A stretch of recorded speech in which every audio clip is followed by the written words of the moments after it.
Entonces, amadísimos hermanos y hermanas de esta querida parroquia de San Francisco de Asís, estamos reunidos este domingo en el nombre de Jesús, convocados para escuchar su palabra y alimentarnos de su cuerpo y de su sangre. Reconocemos con gozo la presencia consoladora y misericordiosa del Señor resucitado en medio de nosotros y nos disponemos a acogerlo como fuente de vida para todos nosotros. Este domingo continuamos la lectura del capítulo 6 del Evangelio de Juan, que iniciamos ya algunas semanas atrás y que nos ha hecho reflexionar sobre el misterio del alimento, del pan, y sobre la necesidad que tenemos de un pan que no solo sostenga nuestra condición biológica, sino que alimente nuestra vida entera, nuestra mente, nuestros corazones, nuestras acciones. Somos débiles y frágiles, nos equivocamos y nos cansamos, perdemos esperanza y tenemos miedos. A veces incluso sin darnos cuenta podemos hasta hacer daño a otros. Necesitamos de un pan que nos nutra la vida. Necesitamos de un pan que haga brotar en nosotros lo más noble, lo más bueno del ser humano, un pan que nos comunique luz y consuelo, fuerza para hacer el bien, luz para discernir en cada momento lo que es justo, un pan que sea tan auténtico, tan lleno de vida,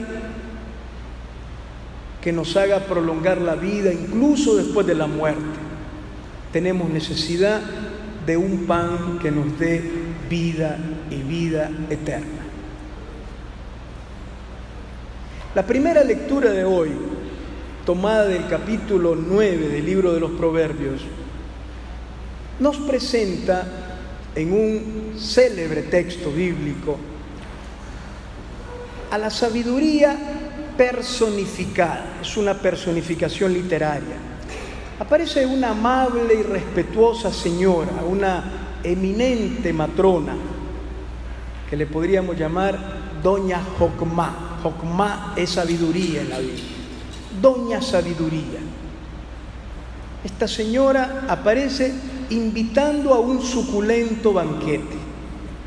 La comida tiene lugar en su amplia casa. Está construida sobre 7 columnas, es amplísima. Una casa en la que hay sitio para todos. La anfitriona no hace acepción de persona. De su banquete pueden participar todos sin excepción.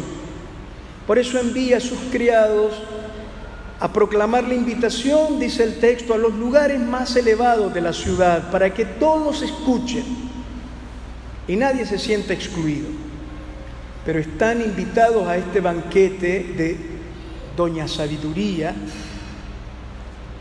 sobre todo los inmaduros, los imprudentes, los insensatos, los superficiales, todos cuantos se equivocan en la vida. Es un banquete dispuesto para quienes tienen dificultad para vivir y para convivir. Es un banquete destinado a alimentar a quienes se sienten incapaces de decidir y actuar en modo correcto en cada circunstancia. La carne y el vino suculento de este banquete representan la enseñanza de la sabiduría, que llega al ser humano a través del temor del Señor y la meditación de la ley del Señor. Participar de este banquete es aceptar que la sabiduría oriente todos los aspectos de la vida. En la Biblia, la sabiduría es el arte de vivir y de convivir En la Biblia es sabio no quien sabe mucho, sino quien sabe lo que hay que hacer en cada momento, quien decide lo correcto, quien se deja conducir por la verdad y por el bien, quien practica la justicia, quien es movido por la misericordia. Por eso es tan importante este banquete. Es un banquete que ayuda a vivir y a vivir bien. Aquel vino y aquella carne representan el contenido de la sabiduría, que es equivalente a la ley del Señor. Por eso, la sabiduría personificada, Doña Sabiduría, concluye su invitación al banquete diciendo: dejen de ser imprudentes y vivirán. Sigan el camino de la sensatez y de la inteligencia.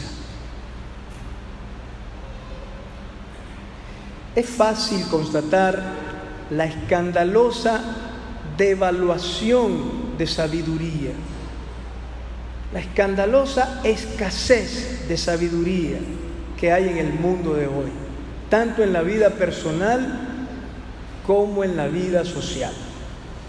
Por falta de sabiduría, como dice el profeta Isaías, al bien le llamamos mal y al mal le llamamos bien.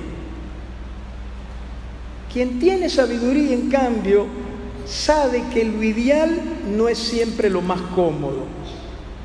Vive convencido de que saber decir no en algunas circunstancias no es signo de debilidad.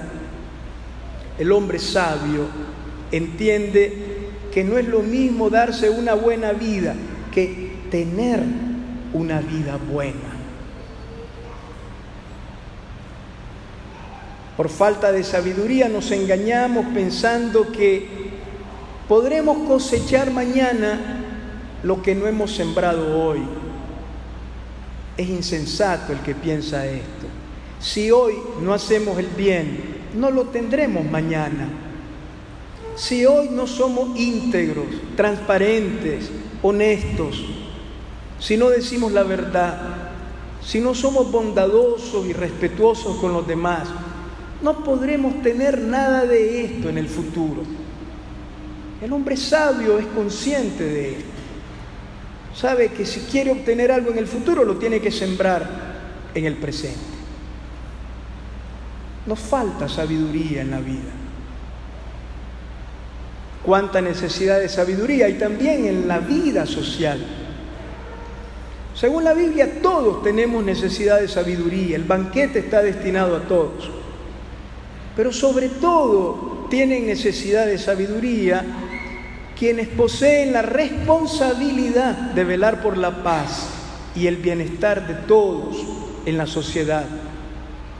La sabiduría se expresa así en el capítulo anterior, en el capítulo 8 del libro de los Proverbios, en el versículo 15 y 16. Por mí, por la sabiduría, los reyes reinan, los magistrados administran justicia. Por mí los gobernantes gobiernan y los príncipes son todos jueces justos.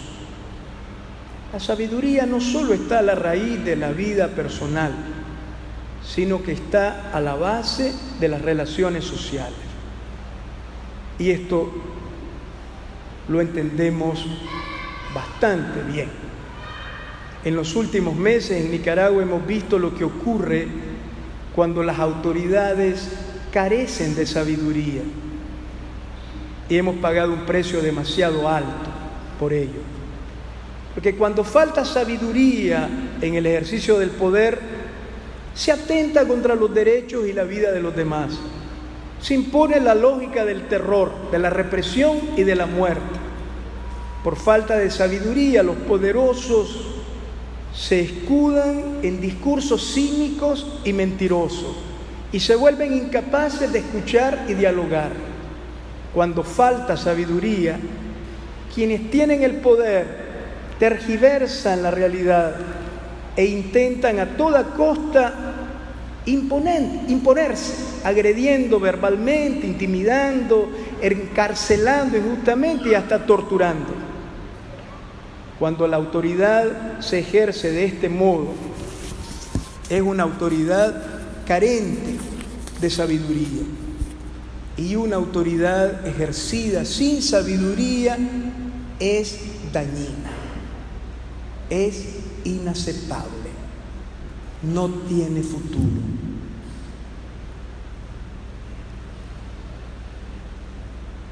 Para rehacer nuestra vida y reconstruir el tejido social, es necesario participar del banquete de la sabiduría. Volvemos a la primera lectura. Necesitamos de un pan que nos nutra la vida desde dentro, que nos dé luz, que nos haga amar el bien y la verdad, la bondad y el amor, y nos dé fuerza para ponerlo por obra. El banquete de Proverbios 9 sigue siendo de extrema actualidad. Necesitamos alimentarnos de una fuente de sabiduría. En el Evangelio de hoy, Jesús se nos ofrece como fuente de sabiduría. Se nos ofrece como carne. Nos ofrece su carne y su sangre como pan de sabiduría, como pan de vida. Mi carne es verdadera comida, mi sangre es verdadera bebida. El que come mi carne y bebe mi sangre, habita en mí y yo en él. Carne y sangre, en el lenguaje bíblico, no son dos partes del ser humano. Tanto carne como sangre expresan la totalidad de la persona, la humanidad concreta. La carne de Jesús es la humanidad de Jesús, la persona de Jesús. La sangre de Jesús es la vida de Jesús, la persona de Jesús. Cuando Jesús dice esto en la sinagoga de Cafarnaúm, la gente y los mismos discípulos intuyen que Jesús los invita a entrar en comunión con Él. Comer su carne y beber su sangre es alimentarse de Él, de su humanidad, de lo que en su humanidad se ha revelado, para compartir con Él su misma vida y poder ser como Él, un don para la vida del mundo. Ahí está la sabiduría, en vivir la vida de Jesús, en acoger la vida como la acogió Él, como un don del Padre, un don al que no hay que aferrarse en modo egoísta, sino estar dispuestos como Él a arriesgarla, a jugársela, a entregarla por amor de los demás. Esto es sabiduría. Saber que los últimos son los primeros. Esto es sabiduría. Saber que es grande el que sirve. Saber que no hay nada más extraordinario para el ser humano que perder por amor. Esta es la sabiduría de la que nos alimentamos al contacto con Jesús. Él nos ofrece su carne, su sangre, su misma vida para que nos alimentemos de Él.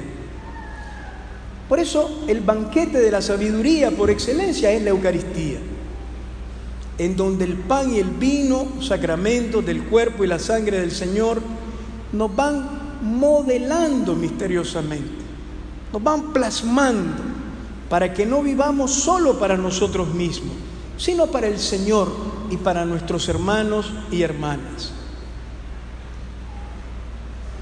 La felicidad y la eternidad de la vida dependen de nuestra capacidad de hacer fructífero el amor que recibimos en la Eucaristía.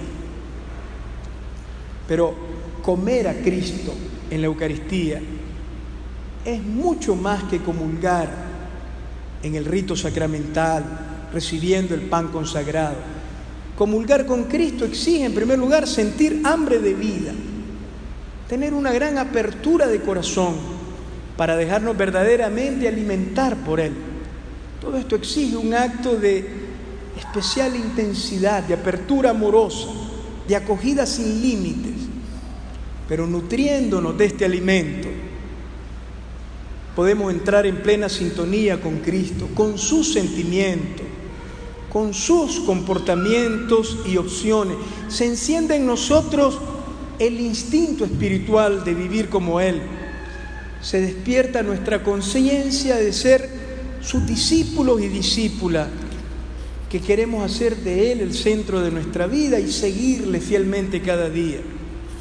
Por eso es tan importante participar de la celebración eucarística y entrar en comunión con Jesús, alimentándonos de su palabra y recibiéndolo a Él mismo en el sacramento de su cuerpo y de su sangre, que nos transforma desde dentro y siembra ya ahora en nosotros el germen de la vida eterna. Aquí tenemos cumplida la promesa del banquete de la sabiduría del que hablaba la primera lectura. Queridos hermanos, tenemos necesidad de sabiduría para no estropear nuestra vida o para rehacerla cuantas veces sea necesario. Tenemos necesidad de sabiduría para construir nuevos vínculos sociales o para reconstruir un nuevo modo de convivir en la sociedad. Esto exige no solo buena voluntad, no solo conocimiento intelectual, requiere un alimento interior que nos transforme desde dentro. Y nuestro país lo está exigiendo. Y en los próximos meses la exigencia se volverá mucho más fuerte. La comunión con el cuerpo y la sangre de Cristo en la Eucaristía nos comunica la vida de Jesús, para que viviendo en comunión con Él podamos construir relaciones de respeto y de bondad, para que seamos capaces de dialogar, escucharnos y tolerarnos en nuestras diferencias, para que tengamos ojos y corazón para estar siempre al lado de los más pobres, de los olvidados, de las víctimas, para que trabajemos siempre incansablemente por la paz que nace de la justicia. Amén.